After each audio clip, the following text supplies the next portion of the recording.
سلام، نام من نعوم است و من یک ربایی یهودی از بنی اسرائیل هستم. یهودی از قبیله یهوداست که یکی از قبایل قوم اسرائیل است.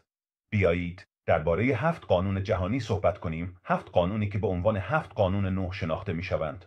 این 7 قانون از کتاب تورات می‌آید، اما در تورات مکتوب به طور مستقیم ذکر نشدند و فقط به صورت اشارهایی در آنجا وجود دارند. تفسیر این قوانین را می‌توان در تفسیر شفاهی پیدا کرد. تفسیر شفاهی از نسل به نسل از زمان پیامبر موسی سلام بر او منتقل شده است. او تورات را از خدا در کوه سینا دریافت کرد. در کوه سینا موسی هم تورات مکتوب و هم تفسیر شفاهی را دریافت کرد. تفسیر شفاهی توضیح می‌دهد که تورات مکتوب چیست و همچنین 7 فرمان برای تمام انسانها را توضیح می‌دهد که به آنها 7 قانون نوح نیز می‌گویند. نوح مردی بود که طوفان را پشت سر گذاشت. زمانی بود که خدا بر انسانها خشمگین شد و دنیا را با آب پوشاند و همه موجودات زنده‌ای که بر روی زمین بودند را از بین برد. فقط نوح و خانواده‌اش و حیواناتی که به کشتی نوح یا به طبیعت آوردند نمردند. نوح این کشتی را طبق دستوراتی که از خدا دریافت کرده بود ساخت. همه مردم به نوح خندیدند فقط به این دلیل که او طبیعت کشتی بزرگ را ساخت. نوح به آنها گفت که باران زیادی خواهد بارید، طوفانی که تمام دنیا را شستشو خواهد داد. تمام این داستان در تورات آمده است. بیشتر مردم دنیا این داستان را میشناسند.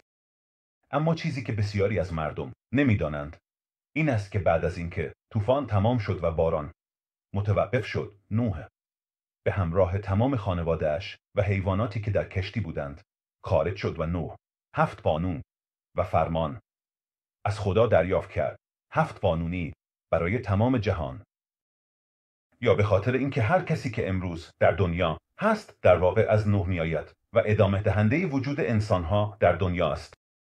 این قوانین 7 قانون بنی نوح نامیده می شود و متعلق به تمام جهان است و نه فقط بنی اسرائیل بلکه متعلق به یهودیان است. بنی اسرائیل، یهودیان 613 قانون دارند، احکامی که ما یهودیان را مقید می کنند. اما تمام مردم جهان باید 7 قانون نوح را که بعد از خروج از کشتی دریافت کرد رعایت کنند. و همانطور که گفتم این قوانین در تورات مکتوب توضیح داده نشدند بلکه در تفسیر شفاهی توضیح داده شدند. امروز ما قصد داریم این 7 قانون مهم را که همه ما باید رعایت کنیم توضیح دهیم. فقط گوش کنید و آنها را بر خود بپذیرید. نه به خاطر اینکه آنها منطقی هستند بلکه به خاطر اینکه باید آنها را بپذیرید. چون تورات ما را راهنمایی می کند که چه کارهایی انجام دهیم. کل تورات از خدا می آید و خدا به ما می گوید که چه کارهایی انجام دهیم و چه کارهایی انجام ندهیم. کتاب تورات کلمات خداست. کتاب تورات به ما می گوید که چه کارهایی انجام دهیم. همانطور که گفتم تفسیر شفاهی وجود دارد و ما باید این قوانین را بر خود بپذیریم. چون از تورات می آیند و در واقع از خدا می آیند. این قوانین را نوح دریافت کرد. میخواهم 7 قانون نوح را توضیح دهم و اینکه چگونه این قوانین به صلح در جهان کمک میکنند و روابط بین کشورها و ملت‌های مختلف را بهبود میبخشند و همچنین روابط درون ملت‌های مختلف را. این پاسخ است که کتاب تورات برای صلح جهانی ارائه میدهد. اگر بخواهیم چنین صلحی وجود داشته باشد، صلح جهانی تنها زمانی ممکن است که به کلمات خدا گوش دهیم. کلمات خدا در تورات نوشته شده‌اند. این 7 قانون قوانینی هستند که هر قوم و کشوری باید آنها را رعایت کند و بر خود بپذیرد.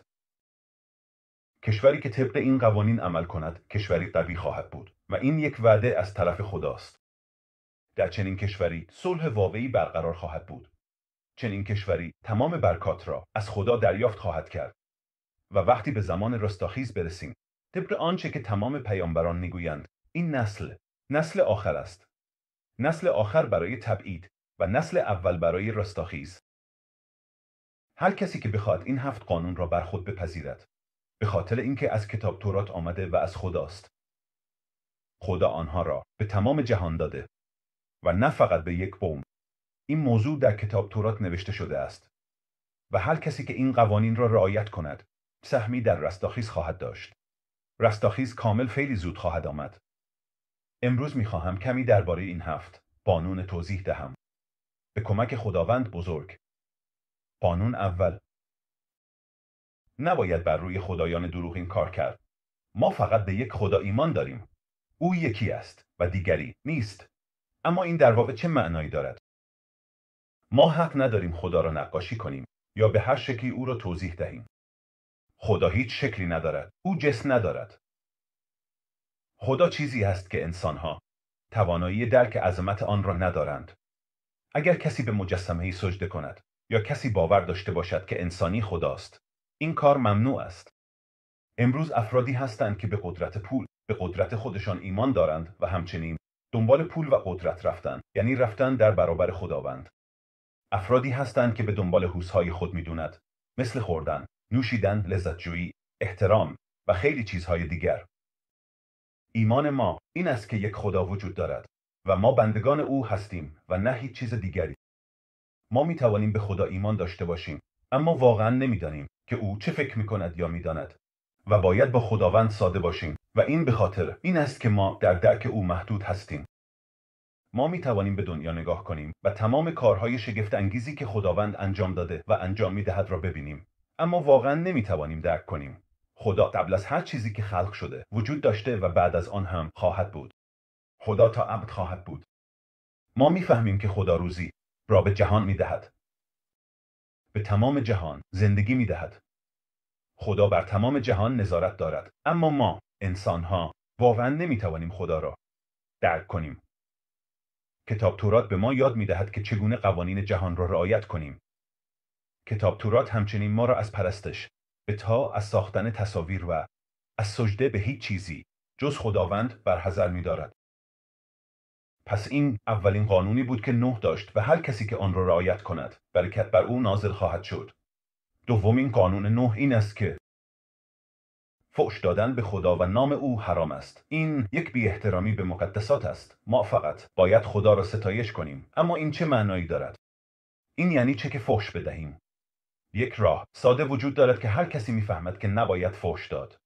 اما گاهی در زندگیمون دنبال کسی میگردیم که به خاطر چیزهایی که برامون اتفاق میافته سرزنشش کنیم. ما از چیزهایی که برای ما اتفاق افتاده عصبانی هستیم. ما باید درک کنیم که هر چیزی که خدا انجام میدهد خوب است. ما باید در ایمانمون تقویت بشیم که هر چیزی که خدا انجام میده به نفع ماست. باید در ایمان به خدا تقویت بشیم. برای هر چیزی در دنیا دلیلی و نتیجه‌ای وجود داره. ما به عنوان انسان‌ها توانایی درک تمام چیزهایی که اتفاق میافته رو نداریم و گاهی اوقات آدم شکسته میشه و فاش میده. آدم خدا رو به خاطر مشکلاتش سرزنش میکنه. اما این راه درستی برای عمل کردن نیست. بدونید که این کار ممنوعه. و خداوند جهان رو با رحمت هدایت میکند تا در نهایت همه ما اصلاح شده و خوب باشیم. یک نکته دیگه در قانون دوم اینه که ما نباید به مردم به نام خدا فحش بدیم. نباید از نام او برای این کار استفاده کنیم. قانون سوم اینه که نباید قطع کرد و باید به زندگی دیگران احترام گذاشت.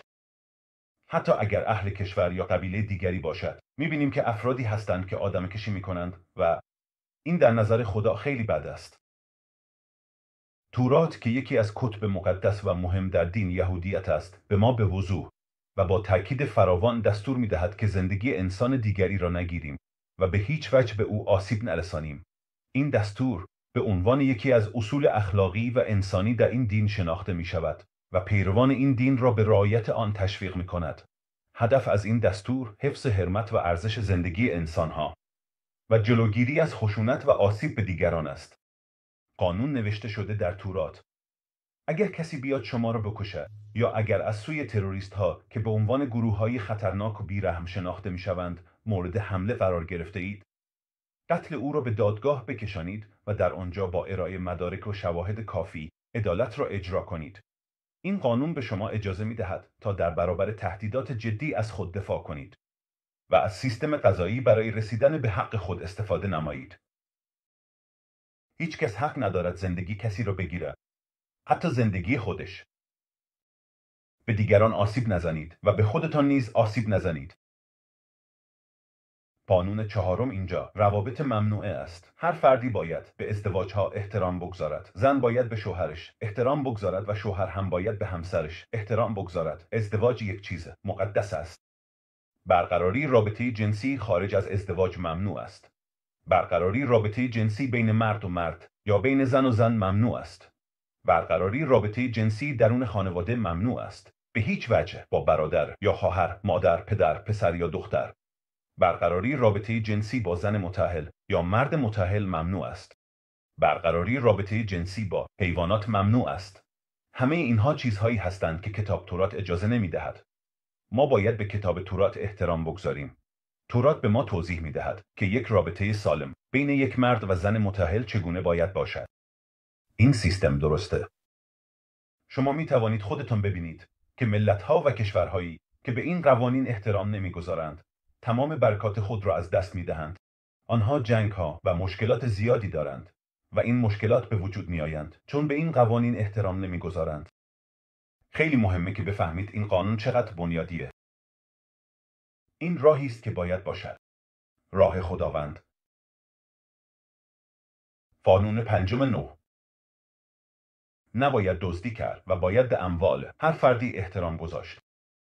اگر چیزی متعلق به ما باشد، می توانیم آن را به کسی دیگر بدهیم. می توانیم آن را بفروشیم و با آن هر کاری که می خواهیم انجام دهیم. چون این چیز متعلق به ماست.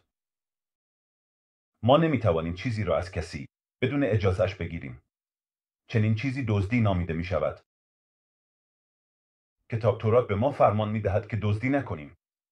این قانون خیلی منطقیه برای ما به عنوان انسانها. این قانون همچنین در فیلم 10 فرمان هم وجود داره. اما ما این قانون رو رعایت می‌کنیم چون این قانونی است که خداوند در کتاب تورات به ما داده و نباید چیزهایی را که متعلق به ما نیستند بگیریم. این می‌تواند حتی چیزی خیلی کوچک باشد که فکر می‌کنیم هیچ معنایی نداره. چیزی که حتی ممکن است کسی مدت هاست از آن استفاده نکرده باشد و بگوییم که مطمئناً هم موافقت می‌کنند که از آن استفاده کنیم. حتی یک مداد. ما باید به اموال دیگران حساس باشیم. از آنها اجازه بگیریم که از چیزهایشان استفاده کنیم و هیچ چیزی را از هیچ کس نزنیم. قانون ششم. به تمام موجوداتی که خداوند خلق کرده احترام بگذارید. نباید حیوانی را بدون کشتن آن بخوریم. این چه معنی داره؟ ما اجازه نداریم حیوان را در حالی که زنده است بخوریم. نباید عضوی از یک حیوان زنده را جدا کرد و آن را از بدنش خورد. خداوند به ما اجازه داده که حیوانی را بکشیم و آن را بخوریم. خداوند بعد از طوفان به ما اجازه داد که حیوانات را بخوریم. قبل از طوفان، قبل از باران بزرگ، برای انسانها ممنوع بود که حیوانات را بخورند و همه گیاهخوار بودند. طبق کتاب تورات، یک روش خاص برای کشتن حیوان قبل از خوردن آن وجود دارد. اگر تو از قوم اسرائیل هستی، باید طبق این روش عمل کنی. اما اگر تو از قوم اسرائیل نیستی، فقط باید حیوان را قبل از اینکه بخوری بکشی. یک نکته اضافی. تو اجازه نداری حیوان را بپزی اگر هنوز زنده است. اگر او کاملا نمرده باشد قبل از پخت، تو نباید بیرحم باشی و او را بخوری. قانون هفتم. سیستم قوانین. هر قوم، کشور یا قبیله‌ای باید یک سیستم قوانین داشته باشد. خداوند میگوید که هر قوم باید یک سیستم قوانین داشته باشد تا بر اساس آن زندگی کند. بدون قوانین روشن در دنیا جرم و جنایت زیادی خواهد بود. جنگ‌های زیادی خواهد بود و غم و اندوه زیادی در دنیا خواهد بود. و هر کسی باید هر کاری که می‌خواهد انجام بده. باید در هر کشور یک سیستم قوانین وجود داشته باشد. سیستم قوانین باید خوب، عادلانه و محافظت کننده از مردم باشد. و مردم باید این قانون را رعایت کنند. این یک قانون دیگه از 7 قانون نوح هست که ما باید ازشون پیروی کنیم. اگر می‌خواهیم در دنیا صلح واقعی برقرار شود، باید به آنچه خداوند به ما میگوید گوش کنیم. خداوند به ما میگوید که باید به یکدیگر به عنوان یک جامعه به خوبی رفتار کنیم. این یکی از بنیادی ترین چیزهایی است که باید رعایت کنیم. هر یک از ما باید به یاد داشته باشد که خداوند ما را دوست دارد و به همین خاطر به ما قوانینی داده تا چگونه در دنیایی که خلق کرده انسان‌های خوبی باشیم. باید به این نکته توجه کنیم. وقتی که ما این قوانین را رعایت می‌کنیم، این کار را نه به خاطر اینکه به نظرمان منطقی می‌آید، بلکه به خاطر اینکه خدا اینطور می‌خواهد انجام می‌دهیم و ما خواسته خدا را انجام می‌دهیم. خدا به ما درباره این موضوع میگوید، به ما میآموزد و ما را به رعایت آن فرمان میدهد. خدا این را در کتاب تورات به ما میگوید. پس اینها قوانین نوح هستند. هر انسان در دنیا موظف است که این قوانین را رعایت کند. بر اساس کتاب تورات، اینها قوانینی هستند که نوح بعد از خروج از کشتی بزرگ که به عبری تبایا تعبت نوح نامیده می شود، از خدا دریافت کرد. در آنجا نوح تمام اعضای خانواده اش را نجات داد و به این ترتیب نسل بشر را ادامه داد. باران بزرگ، طوفان، هر چیزی که قبلا بر روی زمین زنده بود را کشت. فقط نوح و خانواده اش و حیواناتی که با او بودند زنده ماندند.